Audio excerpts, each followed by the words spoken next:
ஓம் சாய்ராம். நல்லது நினைப்போம், நல்லது நடக்கும். சீரடியிலிருந்து சாய் சச்சரிதம். இன்னைக்கு நம்ம 23வது நாள்ல 25வது அத்தியாயம் பார்க்க போறோம். அத்தியாயம் 25.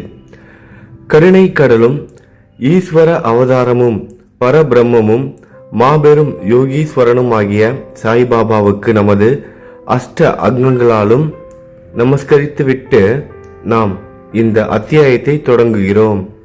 ஞானிகளின் முடிமணியாகவும் எல்லா புனித பொருட்களின் இருப்பிடமாகவும் நமது ஆத்மராமனேயாகவும் பக்தர்களுக்கு ஒரு வல்லமை வாய்ந்த அடைக்கல பொருளாகவும் விளங்கும் சாய்பாபாவுக்கு ஜெயம் உண்டாகட்டும். வாழ்க்கையின் லட்சியமும் குறிக்கோள் இவற்றை எய்திய அவர் முன் வீழ்ந்து வணங்குவோம். சாய்பாபா எப்போதுமே கருணை நிறைந்தவராக இருக்கிறார். அவர் பால் முழு மனதான பக்தியே நம்மை பொறுத்தவரை தேவைப்படுவது ஆகும். உறுதியான நம்பிக்கையும் பக்தியும் ஒரு பக்தன் பெறும்போது அவனது விருப்பங்கள் விரைவில் நிறைவேறுகின்றன. சாய்பாபாவின் வாழ்க்கையும் லீலைகளையும் எழுத வேண்டும் என்ற ஆர்வம் ஹேமந்த் பந்தின் உள்ளத்தில் எழுந்தபோது அதை உடனே அவரை கொண்டு எழுதி முடிக்க செய்தார். குறிப்புகள், ஞாபகங்கள் இவைகளை வைத்துக்கொள்ள உத்தரவு கொடுக்கப்பட்டது. ஹேமந்த் பந்த் உணர்வூட்ட பெற்றார். அவரது அறிவு வேலையை மேற்கொண்டு முடிப்பதற்கு வேண்டிய உறுதியையும் தைரியமும் பெற்றது. இப்பணியை மேற்கொள்ள தாம் தகுதியுடையவரல்ல என்றும், ஆனால் பாபாவின் அருள் நிறைந்த ஆசீர்வாதங்களே மேற்கொண்ட பணியை சம்பூர்ணம் செய்வதற்கு அவரை ஊக்குவித்தது என்றும் அவர் கூறுகிறார். எனவே சச்சரிதம் என்ற இக்கிணறிலிருந்து அல்லது நீர்த்தேக்கத்திலிருந்து அல்லது சோமகாந்த கல்லிலிருந்து சாய் லீலைகள் என்ற ரூபத்தில் அமிர்தம் ஊறி வருகிறது. படிப்போர் அதை மனதார பருகுகிறார்கள். சாய்பாபாவின் மீது எந்த ஒரு பக்தனுக்கு முழு மனதான பூரணமான பக்தி ஏற்படுகிறதோ அவனது நலம் பாபாவால் கவனிக்கப்படுகிறது. அகமத் நகரிலிருந்து தாமோதர் சாவ்லாராம் ராசனே காசார் என்ற தாமு அண்ணாவின் கதை மேற்கூறிய கருத்தின் விளக்கமாக கீழே தரப்படுகிறது. தாமு அண்ணாவின் கதையை தான் இப்ப நம்ம பார்க்க போறோம். அத்தியாயம் 6 ஷீரடியில் ராமநவமி திருவிழா சம்பந்தமாக இவரை பற்றி முன்னமே கூறப்பட்டிருப்பதை வாசகர்கள் கவனித்து இருப்பார்கள். ஏறக்குறைய 1895 ராமநவமி உற்சவம் கொண்டாட்டம் துவங்கப்பட்ட போது அவர் ஷீரடிக்கு சென்றார். அதிலிருந்து ஒவ்வொரு வருட விழாவின் போதும் அவர் அலங்கார கொடியையோ அல்லது பொம்மையுள்ள குச்சியையோ ஏற்பாடு செய்து வந்தார். அவ்விழாவுக்கு வரும் ஏழைகளுக்கு பக்கிரிகளுக்கும் அன்னதானம் செய்தார். தாமு அண்ணாவும் பம்பாய் நண்பர் ஒருவரும் கூட்டாக பஞ்சு பேர வியாபாரம் செய்ய வேண்டும் என்றும் அது பல லட்சங்களை லாபமாக கொணரும் என்றும் எழுதியிருந்தார். ஸ்ரீ நரசிம்ம சுவாமியிடம் 1936 தாமு அண்ணா கொடுத்த வாக்குமூலத்தின்படி பம்பாய் விவகாரம் கூட்டாளி இல்லாமல் தரகர் ஒருவரிடமிருந்து பெற்றதென்பதும் தாமு அண்ணா மட்டும் லாபம் பெறுவார் என்றும் கூறப்பட்டு இருக்கிறது. வியாபாரம் நன்றாக இருக்கிறது என்றும் எவ்வித அபாயமும் இல்லை என்றும் வாய்ப்பு தவறவிடப்படக்கூடாது என்றும் தரகர் எழுதியிருந்தார். தாமு அண்ணா மனதில் ஊசலாடி கொண்டிருந்தார். இந்த விவகாரத்தில் உடனே முடிவெடுக்க அவரால் முடியவில்லை. இதை பற்றி அவர் சிந்தித்தார். அவர் பாபாவின் பக்தர். எல்லா தகவல்களையும் கொடுத்து அவர் ஷாமாவுக்கு ஒரு கடிதம் எழுதினார். இது குறித்து பாபாவை கேட்டு அவரது ஆலோசனையை எழுதும்படியும் வேண்டிக் கொண்டிருந்தார். இந்த தொழிலை தொடங்கலாமா வேணாமா அப்படின்னு அவருக்கு ஒரு சந்தேகம். அதனால என்ன பண்றாரு, ஒரு லெட்டர் எழுதுறாரு, கடிதம் எழுதுறாரு. எல்லா விஷயத்தையும் குறிப்பிட்டு ஷாமாவுக்கு ஒரு கடிதம் எழுதி பாபாவோட முடிவை கேட்டு சொல்லுங்க, பாபா கிட்ட என்ன உத்தரவு தரான்னு கேட்டு சொல்லுங்கன்னு சொல்லி கேட்கிறாரு. அடுத்த நாள் கடிதம் ஷாமாவுக்கு கிடைத்தது. மத்தியானம் மசூதிக்கு வந்து அதை பாபாவின் முன் வைத்தார். ஷாமாவை விஷயம் என்னவென்று கேட்டு கடிதம் எதை பற்றியது என்று பாபா வினவினார். ஷாமா அதுக்கு சொல்றாரு, சில விஷயங்கள் பற்றி அகமத் நகரை சேர்ந்த தாமு அண்ணா தங்களை கேட்க விரும்புகிறார். அவர் பாபா சொல்றாரு, அப்ப அவன் என்ன எழுதுகிறான், என்ன திட்டம் போடுகிறான், கடவுள் கொடுத்ததை கொண்டு திருப்தி அடையாமல் ஆகாயத்தை பிடிக்க முயற்சி செய்வதாக தெரிகிறது. கடிதத்தை படி அப்படின்னு பாபா சொல்றாரு. கடிதத்துல என்ன இருக்குங்கிறது இவருக்கு தெரிஞ்சிருச்சு, படிக்க சொல்றாரு. இருந்தாலும் ஷாமா படிக்கிறாரு. தாங்கள் இப்போது கூறியதை தான் இக்கடிதம் கூறுகிறது. தேவா, நீங்கள் இங்கே அமைதியாகவும் அடக்கமாகவும் அமர்ந்து கொண்டு பக்தர்களை குழம்ப செய்து அவர்கள் அமைதியுற்று தவிக்கும் போது சிலரை கடிதம் மூலமாகவும் சிலரை நேரடியாகவும் இங்கு இழுக்கிறீர்கள்.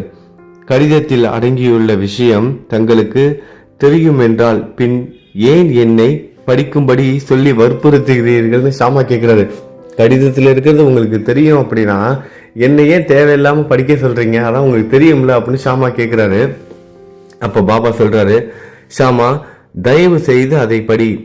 சந்தர்ப்ப வசமாக நான் ஏதாவது பேசுவேன், நான் ஏதாவது எதர்ச்சியா பேசுவேன், நான் எனக்கு எல்லாம் எதுவும் தெரியாது, நான் ஏதோ எதர்ச்சியா பேசுறேன், அது நீங்க நினைக்கிறதுக்கு அது கரெக்டா அமைஞ்சு போயிடுது, அதுக்காக நான் எல்லாம் தெரிஞ்சவன் கிடையாதுன்னு பாபா சொல்றாரு. அதை யார் நம்புவார்கள்? நான் சொல்றது எல்லாம் சரி அப்படின்னு யார் தான் நம்புவா? எனக்கு எதுவும் தெரியாதுப்பா, நான் சும்மா சொல்றேன், அது எதிர்ச்சியா அமைஞ்சிருது அந்த மாதிரி அப்படின்னு பாபா சொல்றாரு. பின் ஷாமா அந்த கடிதத்தை வாசிக்கிறாரு. பாபா அதை கவனத்துடன் கேட்டு உணர்ச்சியுடன் கூறினார். சேட்டுக்கு, அதாவது தாமு அண்ணாவுக்கு பைத்தியம் பிடித்து விட்டது. தாமு அண்ணாவுக்கு பைத்தியம் பிடித்து விட்டது. அவனது வீட்டில் எதுவும் தேவை இருக்கவில்லை. அவனுக்கு எல்லாமே எதுவுமே தேவையானது அவனுக்கு கிடையாது, எல்லாமே இருக்கு. இப்போது அவனுக்கு இருப்பதை கொண்டு திருப்தியடைந்து லட்சங்களை பற்றி கவலைப்படாமல் இருக்கும்படி பதில் எழுது. அவன் வீட்டுல அவனுக்கு எல்லாமே இருக்கு, அவனுக்கு தேவையானதுங்கிறது எதுவுமே கிடையாது, அவனுக்கு எல்லாமே இருக்குங்கிறப்ப அவன் எதுக்கு தேவையில்லாதத இந்த லட்ச ரூபாய் சம்பாதிக்கணும் அது இதுன்னு அவன் அலையிறான். அதெல்லாம் விட்டுட்டு நிம்மதியா இருக்கிறத வச்சு கிடைச்சிருக்கிற இந்த ஒரு வாழ்க்கையை நிம்மதியா வாழ சொல்லு அப்படின்னு பாபா பதில் எழுத சொல்றாரு. தாமு அண்ணா ஆவலுடன் காத்திருந்த பதிலை ஷாமா அனுப்பினார். தாமு அண்ணா ஆர்வமா காத்துக்கிட்டு இருக்காரு. அங்க ஷாமா லெட்டரை கடிதத்தை பாபா கிட்ட கொடுத்துருவாரு. பாபா பதில் கடிதம் ஷாமா மூலமா அனுப்புவார்னு காத்துக்கிட்டு இருக்காரு. அதே மாதிரி பாபாவும் ஒரு கடிதம் எழுத சொல்லி ஷாமா மூலமா தாமு அண்ணாவுக்கும் கிடைக்குது. அதை படித்து விட்டு லட்ச ரூபாய்களை லாபமாக பெறவிருந்த அவரின் ஆர்வமும் நம்பிக்கையும் தரைமட்டமாக்கப்பட்டதை அறிந்தார். அவருக்கு ஆசை, இன்னும் நிறைய சம்பாதிக்கணும்னு ஆசை. ஆனா பாபா அது வேணான்னு சொல்றாரு. அதனால அவர் மனம் உடைஞ்சு போயிடறாரு. இப்ப தாமு அண்ணா மனசுல என்ன நினைக்கிறாரு பாருங்க. பாபாவை கலந்தாலோசித்ததில் தாம் தவறு செய்து விட்டதாக கருதினார். பாபா கிட்ட இது பத்தி நம்ம ஆலோசனை நடத்திருக்கவே கூடாது, இப்படி ஆலோசனை நடத்தினது நமக்கு தவறு. ஏன்னா இவருக்கு எதிரா, இவர் நினைச்சதுக்கு எதிரா பாபா ஒரு விஷயத்த சொல்லிட்டாரு, வேணாம் இதை செய்யாதுன்னு சொல்லிட்டாரு. இவருக்கு செய்யணும், நிறைய சம்பாதிக்கணும்னு ஆசை. பாபா இல்லப்பா உனக்கு எல்லாமே இருக்கிறத வச்சு சந்தோஷமா வாழுன்னு பாபா சொல்லிட்டாரு.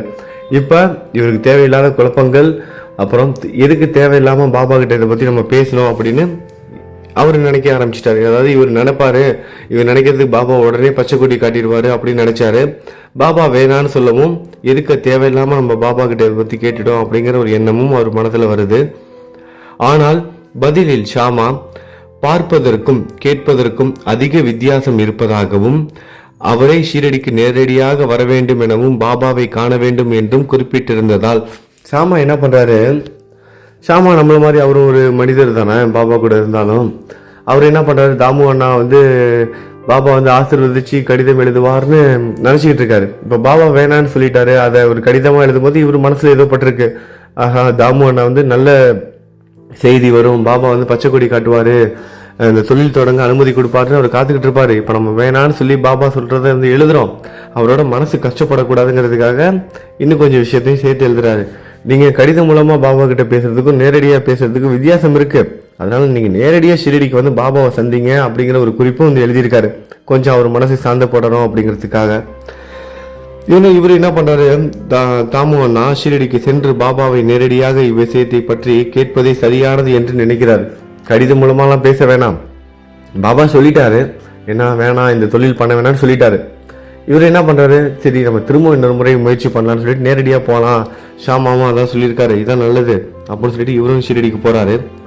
ஷிரடிக்கு போனதுக்கு அப்புறம் அவரோட பாபாவை கண்டு அவரோட கால்களில் வீழ்ந்து, அவரோட பாதத்தில் வீழ்ந்து பணிந்து அவரது கால்களை பிடித்து விட்டு கொண்டு அமர்ந்து இருந்தார். பாபாவோட கால்களெல்லாம் அமுக்கி விட்டுட்டு பாபா பக்கத்திலே உட்கார்ந்துருக்காரு. விவகாரத்தை பற்றி வெளிப்படையாக கேட்க அவருக்கு தைரியம் இல்லை.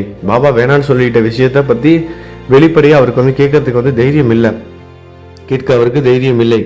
பாபாவுக்கு கொஞ்சம் பங்கு கொடுத்தால் நலமாயிருக்கும் என அவர் எண்ணினார். இவர் என்ன நினைக்கிறாரு, பாபாவுக்கும் இந்த கிடைக்கிற லாபத்துல கொஞ்சம் பங்கு வந்து கொடுக்கலாம் அப்படிங்கிற மாதிரி எண்ணம். யாரு? பாபாவுக்கு இவர் பங்கு கொடுக்கிறாராம். சரி, அதுக்கப்புறம் என்ன நடக்குதுன்னு பார்ப்போம். பாபா இந்த விஷயத்தில் தமக்கு உதவி செய்தால் அவருக்கும் கொஞ்சம் பங்கையோ லாபத்தையோ அளிக்கலாம் என மனதில் நினைத்தார். தாமு அண்ணா தன் மனதில் ரகசியமாக சிந்தித்து கொண்டிருந்தார். ரகசியமா சிந்திக்கிறாராம். எங்க? பாபா பக்கத்துல உட்காந்து. நம்ம இங்க உட்காந்து சிந்திச்சாலே அவருக்கு தெரிஞ்சிருது. அது பாபா இருக்கும்போது பாபாவோட பாதத்தை பிடிச்சு விட்டுட்டு பாபா பக்கத்துலயே உட்காந்துட்டு மனசுக்குள்ள ரகசியமா சிந்திக்கிறாராம். ஆனால் பாபாவுக்கு எதுவுமே திரையிடப்பட்டிருக்கவில்லை. பாபாவுக்கு எதுவும் திரையிட்டு மறைக்க முடியாது. நடந்தது, நடப்பது, நடக்க போவது யாவும் அவருக்கு உள்ளங்கை நெல்லிக்கனி போல் தெளிவாக இருந்தது. குழந்தை இனிப்பை விரும்புகிறது, ஆனால் தாய் அதற்கு கசப்பான மாத்திரைகளை புகட்டுகிறாள். முன்னது அதன் தேக நிலைக்கு கேடு, அதாவது இனிப்பு வந்து அதோட உடல்நிலைக்கு கேடு குழந்தைக்கு. பின்னது அதாவது அந்த கசப்பான மருந்து குழந்தையோட உடல்நலத்துக்கு நல்லது. மணி அடிக்குது பாருங்க. சிசுவின் நலக்கருதியே, சிசுவோட நலம் கருதியே தாய் கசப்பான மாத்திரையை அதற்கு சமாதானம் செய்து புகட்டுகிறாள். பாபா நமக்கு ஏதாவது கொடுக்குறாரு, நம்ம ஆசைப்படுறோம், ஒரு விஷயம் நம்ம வந்து ரொம்ப ரொம்ப விரும்புகிறோம், ஏதோ ஒரு சூழ்நிலைனால அது கிடைக்கல, பாபா வேற ஒரு விஷயத்த கொடுக்குறாருன்னா அதுதான் நல்லது.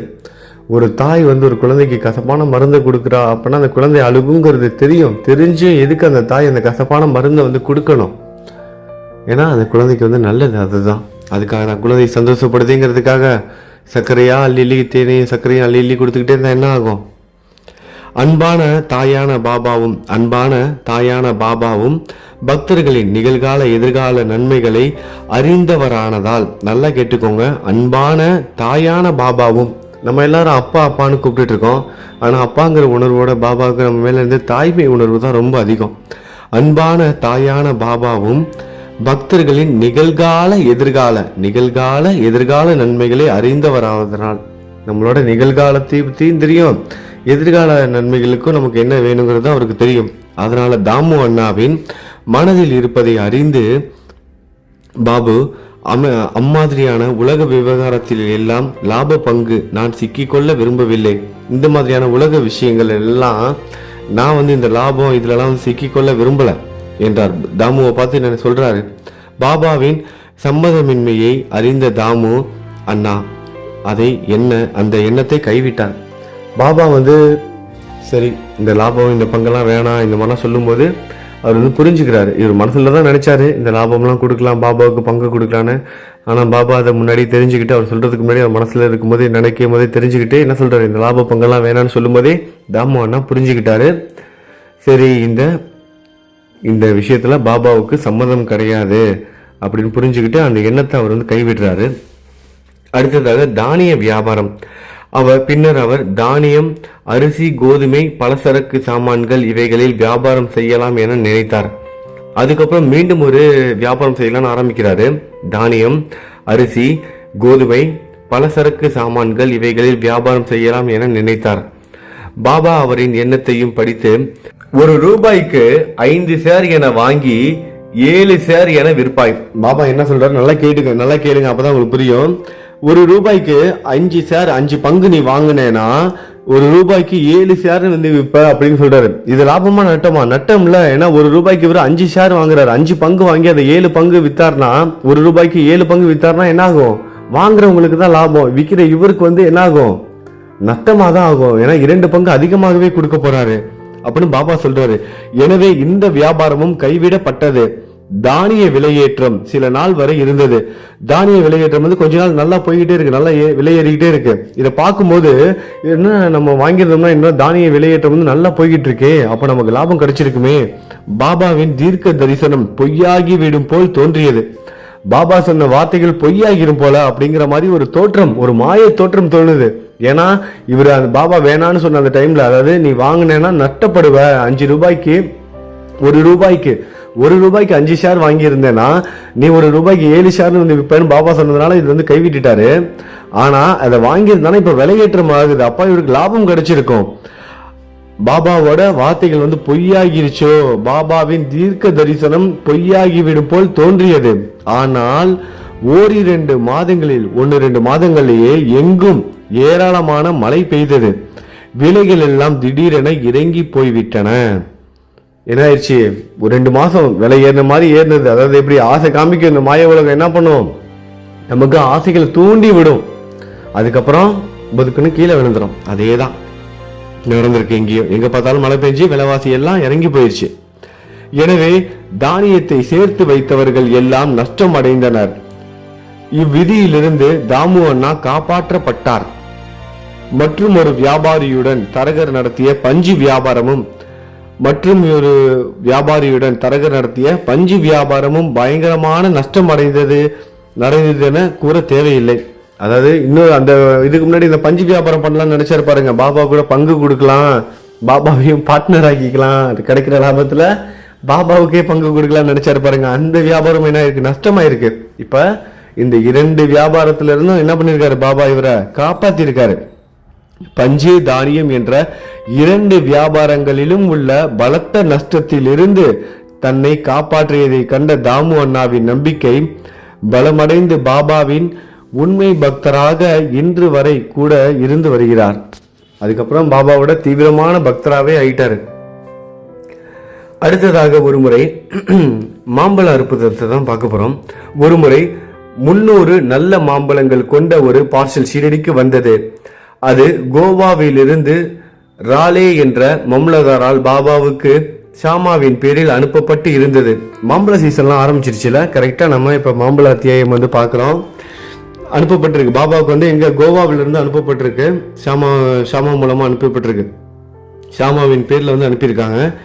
அது திறக்கப்பட்டதும் எல்லா மாம்பழங்களும் நன்றாக இருந்தன. அவைகளில் 4 மட்டும் தமது கோலம்பாவில் வைத்துக்கொண்டு மீதியை ஷாமாவிடம் ஒப்படைத்தார். பாபா என்ன பண்ணா, அதுல இருந்து 300 மாம்பழத்தை ஒரு 4 மாம்பழத்தை மட்டும் எடுத்து வச்சுக்கிட்டு மீதி எல்லா மாம்பழத்தையும் ஷாமா கிட்ட கொடுத்துறாரு.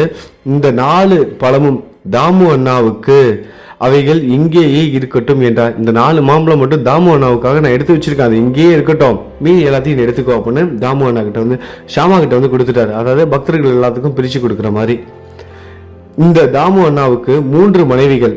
முன்னரே சொல்லப்பட்ட அவருடைய வாக்குமூலத்தின்படி அவருக்கு 3 அல்ல 2 மனைவியர் தாம்.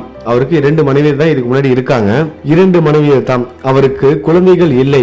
பல ஜோசியர்களை கலந்தும் தாமே ஜோதிடத்தை ஓரளவு கற்று ஒரு பாப கிரகம் தன் ஜாதகத்தில் புத்திரஸ்தானத்தில் இருப்பதால் தனக்கு குழந்தை பிறக்க வாய்ப்பில்லை என அறிந்து கொண்டார். ஆனால் பாபாவிடம் அவருக்கு பெரும் நம்பிக்கை உண்டு. மாம்பழம் வந்து சேர்ந்த 2 மணி நேரத்திற்கு பின்னர் பாபாவை வணங்க ஷீரடிக்கு சென்ற போது மற்றவர்கள் எல்லாம் மாம்பழத்துக்காக ஏங்கினார்களேயானாலும் அவை தாமு அண்ணாவினுடையதே. யாரை சேர வேண்டுமோ அவர் அதை உண்டு மறிக்க வேண்டும் என்று பாபா கூறினார். பாபா அவர் கையிலே வச்சிருக்காரு அந்த 4 மாம்பழம். அவர்கிட்டே இருக்கிற அந்த 4 மாம்பழத்துக்காக எல்லாரும் வந்து ஏங்கிட்டு இருக்காங்க. என்னதான் வெளியே மாம்பழம்லாம் கிடைக்குது. 296 மாம்பழத்தை வந்து ஷாமா கிட்ட வந்து கொடுத்துட்டாரு. ஷாமா கிட்ட கேட்டா எனக்கு கொடுக்க தான் போறாரு, கொடுக்க மாட்டேன்னு சொல்ல மாட்டாரு. ஆனா பாபா கையில் வச்சிருக்காருல, அந்த மாம்பழம் வேணுமே அப்படின்னு சொல்லிட்டு எல்லாரும் ஆவலா இருக்காங்க. ஆனா பாபா என்ன சொல்றாரு, யாருக்கு போய் சேரணுமோ அவங்களுக்கு தான் போய் சேரும். இந்த 4 மாம்பழங்களும் தாமு அண்ணாவோடது. அவரு தான் இதை சாப்பிட்டு மறிக்கணும், அதாவது சாகணும் அப்படிங்கிற மாதிரி பொருள். மறிக்க வேண்டும் அப்படின்னா சாக வேண்டும், இறந்து போகணும் அப்படிங்கிற மாதிரியான ஒரு பொருளை வந்து பாபா சொல்ல இதை உண்டு மறிக்க வேண்டும் என பாபா கூறினார். இவ்வார்த்தைகளை முதலில் தாமு அண்ணா கேட்டபோது அதிர்ச்சி அடைந்தார். அதிர்ச்சி அடையாம அப்புறம் எப்படி இருந்திருப்பாரு, என்ன பண்றாரு பாபா, தாமு அண்ணா இதை சாப்பிட்டு சாகணும் அப்படிங்கிற மாதிரி ஒரு பொருள் ஒரு வார்த்தையை சொன்னா அவருக்கு அதிர்ச்சி தானே வரும். ஆனால் மகள்ஷாபதி அவைகளை விளக்கினார். மகள்ஷாபதி ஐயா வந்து அதுக்கு வந்து விளக்கம் வந்து கொடுக்கிறாரு. சாவு என்பதுதான் அகங்கார சாவு, அதாவது நமக்குள்ள இருக்கிற அந்த அகங்காரத்தை தான் பாபா சாவுங்கிற மாதிரி வந்து குறிப்பிட்டாரு. மறிச்சு போக வேணும், மறிக்கணும் அப்படின்னு சொல்றது பாபா வந்து அகங்காரத்தை, அது பாபாவின் திருவடிகளில் நிகழ்வது ஓர் ஆசையே ஆகும். அதுவும் நம்மளோட அகங்காரம் பாபாவோட திருவடிகள்ல அழிந்து போனது சிரிச்சுன்னா அது நமக்கு கிடைக்கிற மிகப்பெரிய ஆசீர்வாதம் ஆகும். மனம் தெளிந்து நாம் பழத்தை வாங்கி சாப்பிடுவதாக தாமு கேட்டுக்கொண்டார். ஆனால் பாபா அவரிடம், நீயே தின்று விடாதே, உனது இளைய மனைவிக்கு இவைகளை கொடு, இந்த ஆம்ரலீலா மாம்பழம் அற்புதம் அவளுக்கு 4 மகன்களையும் 4 மகள்களையும் கொடுக்கும். காலப்போக்கில் பாபாவின் மொழிகளே உண்மையாயின, ஜோசியர்களுடையது அல்ல என்று அறியப்பட்டது. அவருடைய இளைய மனைவிக்கு பாபா என்ன பண்றாரு, இந்த மாம்பழத்தை நீ பகிர்ந்து சாப்பிடு, நீ மட்டும் சாப்பிடாத, உன்னோட இளைய மனைவிக்கும் இந்த மாம்பழத்தை கொடு. உனக்கும் உன்னோட இளைய மனைவிக்கும் 4 மகன்கள், 4 ஆண் பிள்ளைகளும் அதுக்கப்புறம் 4 பெண் பிள்ளைகளும் பிறப்பாங்கன்னு பாபா ஆசீர்வதிக்கிறாரு. பாபாவோட வாக்கு உண்மையாகுது. ஜோதிட சாஸ்திரங்கள் எல்லாமே பொய்யாகிருச்சு. பாபாவின் கூற்றுகளின் திறமும் பெருமையும் அவர் வாழ்நாளில் தான் நிரூபணமானது அப்படிங்கிற மாதிரி சொல்லவும் முடியாது. ஆச்சரியத்திலும் ஆச்சரியம், அவர் சமாதி அடைந்த பின்பும் அது மாதிரியே நிகழ்ந்தன. நான் இறந்து விட்ட போதிலும் என்னை நம்புங்கள், எனது சமாதியில் உள்ள எலும்புகள் உங்களுக்கு நம்பிக்கையையும் தைரியத்தையும் அளிக்கும். நான் மட்டுமல்ல, என்னிடம் முழு இதயத்தோடு சரணடைபவர்களுடன் எனது சமாதியும் பேசும், கூட செல்லும், தொடர்பு கொள்ளும். நான் உங்களிடத்து இல்லை என்பதாக கவலை கொள்ளாதீர்கள். எனது எலும்புகள் உங்களது நலத்தை குறித்து பேசி விவாதிப்பதை கேட்பீர்கள். ஆனால் என்னையே எப்போதும் நினைவு கூறுங்கள். உள்ளம், உயிர் இவற்றால் என்னை நம்புங்கள். அப்போதுதான் நீங்கள் மிகுந்த பலனை அடைவீர்கள் என்றார். பிரார்த்தனை. இவ்வத்தியாயத்தை ஹேமந்த் பந்த் ஒரு வேண்டுதலுடன் முடிக்கிறார். ஹேமந்த் பந்த் என்ன பண்றாரு, பாபா கிட்ட ஒரு பிரார்த்தனை வைத்துட்டு இந்த அத்தியாயத்தை முடிக்க போறாரு. அந்த பிரார்த்தனை என்னங்கிறத இப்ப நம்ம கேட்கலாம். சாயி சத்குருவே, பக்தர்களின் கற்பக தருவே, நாங்கள் வேண்டுகிறோம், தங்கள் பாதாம்புயத்தை மறக்கவோ காணாமலோ இருக்கக்கூடாது. இச்சம்சார வாழ்க்கையில் பிறப்பு இறப்புகளால் நாங்கள் அல்லலுற்று கொண்டிருக்கிறோம். இச்சூழலில் இருந்து எங்களை எப்போது விடுவித்தருளும். எங்களது புலன்கள் ஆசைகளை தேடி ஓடி திரிவதிலிருந்து தடுத்தருளி அந்தர்முக ஆத்ம தரிசனத்தை பெற திருப்பி விடுங்கள். புலன்களும் மனதும் எப்படி வெளியில் ஓடி திரியும், இயல்பை தடுக்காவிடில் தடை செய்யப்படாத வரை தன்னை உணரும் நல்ல வாய்ப்பை கிடையாது. மகனோ மனைவியோ நண்பனோ இறுதியில் நமக்கு உதவுவது கிடையாது. தாங்கள் மட்டுமே எங்களுக்கு முக்தியையும் மகிழ்ச்சியையும் அளிப்பீர்கள். எங்களது விவாத பண்பையும் மற்ற பல கெடுதலான விஷயங்களையும் அறவே அழித்து விடுங்கள். தங்களது நாமத்தை உச்சரிப்பதில் எங்களது நாவுக்கு ஒரு பேராவல் ஏற்படட்டும்.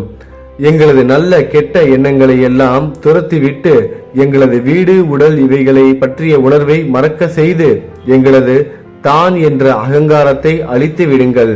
எப்போதும் தங்கள் நாமத்தை நினைவு கூர்ந்து மற்ற எல்லாவற்றையும் மறந்துவிட செய்யுங்கள். எங்களது மனச்சலனங்களை அடக்கி அமைதி, சாந்தம் இவைகளை எங்களுக்கு அருளுங்கள். தாங்கள் எங்களை சற்றே அரவணைத்தால் எங்கள் அறியாமை இருள் மறைந்து உங்கள் ஒளி பெற்ற மகிழ்வுடன் வாழ்வோம். தங்களது நல் அருளினாலும் எங்களது முந்தைய நல் வினைகளாலும் தங்களது லீலாமிருதத்தை பருக செய்து ஆழ்ந்த துயிலிலிருந்து எங்களை எழுப்பி விட்டீர்கள். குறிப்பு: முன்னரே குறிக்கப்பட்ட தாமு அண்ணாவின் வாக்குமூலத்திலிருந்து கீழ்கண்ட பகுதி கவனத்திற்குரியது. ஒருமுறை நான் அவர் திருவடிகளில் மற்றவர்களுடன் அமர்ந்திருக்கும் போது எனது மனதில் 2 கேள்விகள் எழுந்தன. பாபா அவ்விரண்டிற்கும் விடையளித்தார். சாய் பாபாவை சுற்றி எவ்வளவு பேர் கூடுகிறார்கள்? இவர்கள் அனைவரும் அவரிடமிருந்து பலன் பெறுகிறார்களா? இதற்கு அவர் தம் வாய்மொழிகளே பதிலளித்தார். பாபாவை பதில் கூறியிருக்காரு. எவ்வளவு பேர் பாபாவை பார்க்க வராங்க, அவர் பாதத்தை தொட்டு கும்புறாங்க. இப்படி எல்லாருக்கும் பாபாவோட அருள் கிடைச்சிருந்தாலும் பாபா கிட்ட இவரு ஹேமந்த் பந்த் கேட்கிறாரு. அதுக்கு பாபா கூறின பதில்: பூத்திருக்கும் போது அம்மரத்தை பார். ஒரு மரம் பூத்திருக்கும் போது அந்த மரத்தை பார். எல்லா பூக்களும் கனியாகி விட்டால் அது எத்தகைய அற்புதமான அறுவடையாகும். எல்லா பூக்களுமே கனியாயிருச்சுன்னா எவ்வளவு பலன் கொடுக்கும். ஆனால் அந்த மாதிரி ஆகுதா? ஆனால் அவ்வாறு ஆகிறதா? பெரும்பாலான மலர்களாகவே என்ன ஆகுது? கீழே கனியாகாத காய்களாகவோ, பெரும்பாலான மலர்களாக இருக்கும் போதோ, இல்ல கனியாகிறதுக்கு முன்னாடி காய்களாக இருக்கும் போதோ காய்களாகவோ, காற்று ஆகியவற்றால் விழுந்து விடுகின்றன. காத்தடிக்கும் போது, புயல் அடிக்கும் போது, மழை பெய்யும் போது என்ன ஆகுது? பூவா இருக்கும் போதோ இல்ல அது கனியாகிறதுக்கும் பழுக்கிறதுக்கும் கொஞ்சம் முன்னாடி காயா இருக்கும் போதோ கீழே விழுந்துருது. மிக சில மட்டுமே மிஞ்சுகின்றன. அதாவது மிக சில பூக்கள் மட்டுமே என்னது அந்த மரத்தை கெட்டியா பிடிச்சுக்கிட்டு பூ வந்து காயாகி, காய் வந்து கனியாகி பலன் கொடுக்குது அப்படின்னு பாபா சொல்றாரு. நம்ம கெட்டியா பிடிச்சுக்கணும். எப்பேற்பட்ட இடர்பாடுகள் வந்தாலும் எந்தெந்த பூக்கள் எல்லாம் மரத்தை வந்து கெட்டியா பிடிச்சுக்குதோ அந்த பூக்கள் எல்லாம் வந்து என்னாகும்? பலமாகும். அதே தான் நமக்கும். பாபா எவ்வளவு அழகா விளக்கம் கொடுக்குறாரு பாருங்க. எல்லாருக்கும் புரிஞ்சிருக்கும்னு நினைக்கிறேன். இரண்டாவது இன்னொரு கேள்வி வந்து கேட்கிறாரு. அவர் வந்து அவரை பற்றி கேட்கிறார். இரண்டாவது கேள்வி என்னை பற்றியது. இப்போ வந்து பொதுவா ஒரு கேள்வி கேட்டுட்டார்ல ஹேமந்த் வந்து, இப்போ அவருக்காக கேட்கிறாரு. இது நமக்காகவும் தான். ஆனா அந்த டைம்ல இந்த கேள்வி வந்து ரொம்ப பொருத்தமா இருந்திருக்கும். பாபா இருக்கும்போது, சமாதி அடைவதற்கு முன்னே இருந்த மக்களுக்காக.